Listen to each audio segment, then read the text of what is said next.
আসসালামু আলাইকুম, স্বাগত জানাচ্ছি সবাইকে বিলিত বিলাসের আজকের ব্লগে। জীবন জীবিকার টানে যারা দেশ থেকে অনেক দূরে আছি তাদের কাছে দেশের এই জিনিসগুলো কিন্তু অনেক দামি। ছোট বোন দেশ থেকে আসলো কয়েকদিন আগেই। আব্বু ওদের হাতে শুটকি এবং বেশ কিছু খাবার দাবারও দিয়ে দিয়েছিল। তো সেগুলো যেন আরও 1 বছর ভালো মতো খেতে পারি, সেজন্য সেপ্টেম্বর মাস আসার আগেই সব রোদে শুকিয়ে ঘরে তুললাম। আর এই হলো বগুড়ার চরের মরিচ, যেটা দিয়ে আমরা এর আগে একবার চাটনি বা ভর্তা বানিয়ে নিয়ে যাওয়ার পর নিমিষেই চোখের পলকে শেষ হয়ে গিয়েছিল।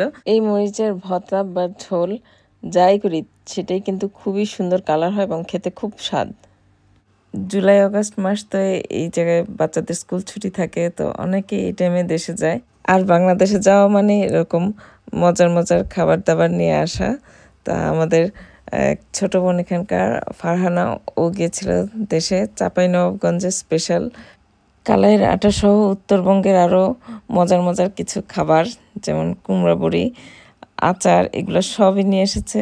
তো ওই টাইমে অ্যালটমেন্টে ছিলাম, ফসল তোলার কাজে ব্যস্ত। এটাতে আলু ঘাটি খাওয়া লাগবে, বুঝছো? নাই ঢালে দেই।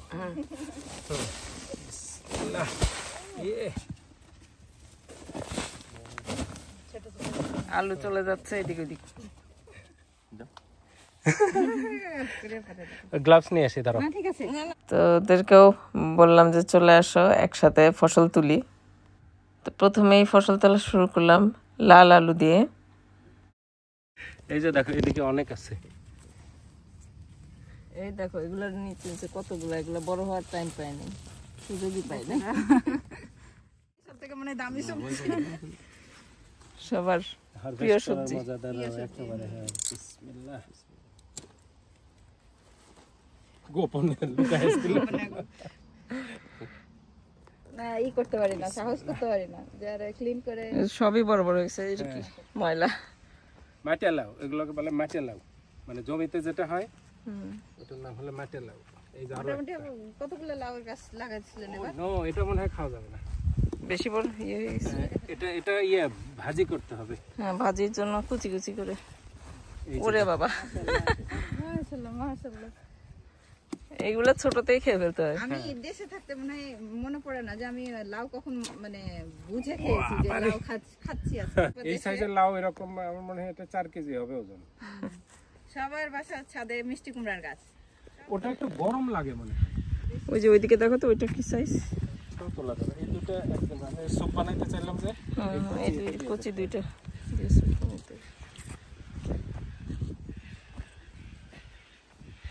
এই যে এই দুইটাই তুলতে হবে এগুলো।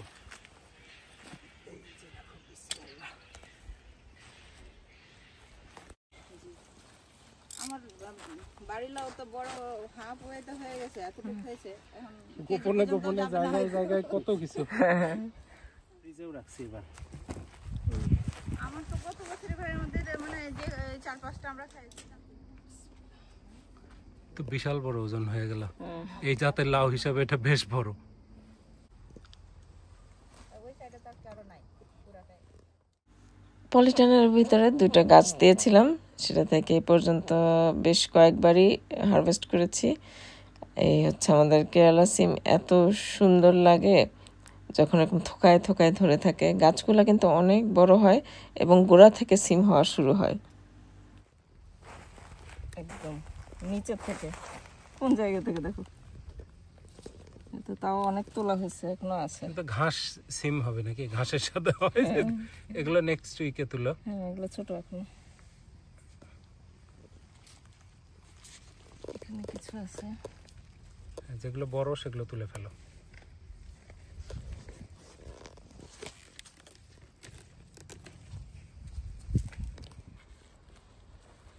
এই যে কেরালা সিমের ম্যাজিক। এই শীতের দেশের জন্য এটা হচ্ছে আদর্শ, একদম গোড়া থেকে হবে। টসটসে রসে লাবণ্য ভরা সিম। খুবই কোনো মানে এর গায়ে কোনো খসখসে, অনেক সিমের আছে গায়ে খসখসে দাগ থাকে, এটা মনে হয় যে একবারে গ্লেজি, একেবারে সুন্দর তেলতেলা। হ্যাঁ, আর এর সবচেয়ে বড় আরো একটা সুবিধা হলো এর গায়ে কোনো ওই যে স্ট্রিং বা সুতা এগুলো হয় না। আদি জাতের টমেটো, যেই মজার টমেটো এটা। এরকম কাঁচা কাঁচা একটু হালকা, এটা দিয়ে সালাদ বানালে রিয়েল টমেটোর ফ্লেভার যেটা অ্যারোমা ওটা সুন্দর মতো আসে। এই যে দেখো আরেকটা ধরো মাত্রই খুলে আসে, দেখি কি সুন্দর লাগছে। এগুলো কি আজকে তুলবো না আবার কালকে খাবা? না, পরে একটু থাকুক, ধীরে ধীরে গাছ থেকে তুলে তুলে জমায় রেখে সালাদ খেয়ে তো মজা নাই। একটা করে তুলবা, দুটা করে তুলবা। দেখো ভারে সব সোয়াইন হয়ে গেছে। ওই যে দেখো ওর কি অবস্থা, সব ভারে ভারে ন্যায্য।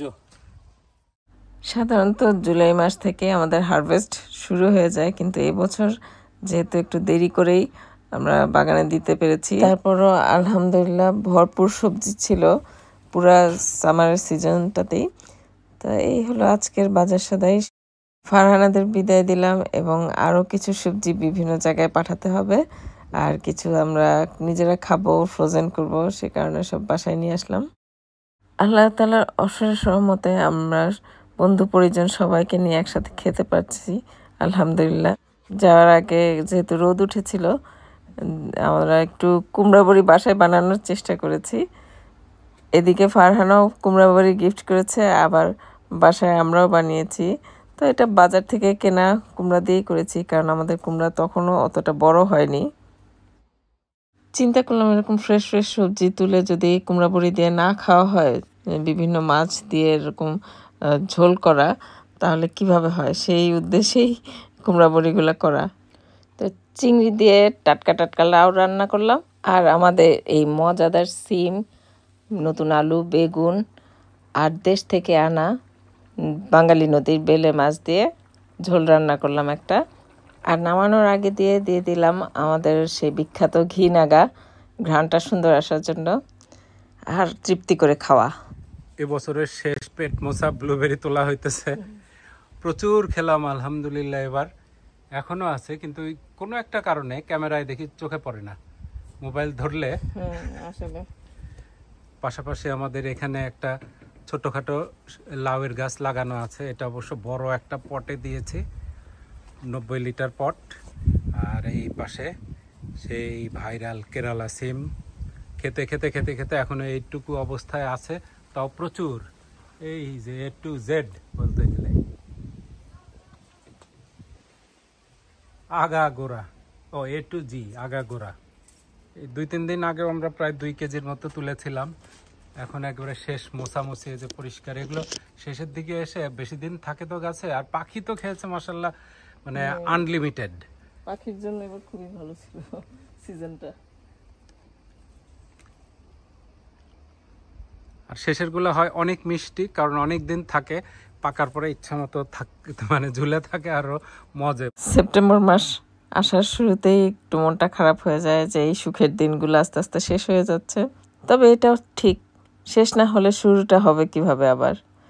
তো ইনশাল্লাহ আবার দেখা হবে নেক্সট পর্বে। সবাই সে পর্যন্ত ভালো থাকবেন। আল্লাহ হাফেজ।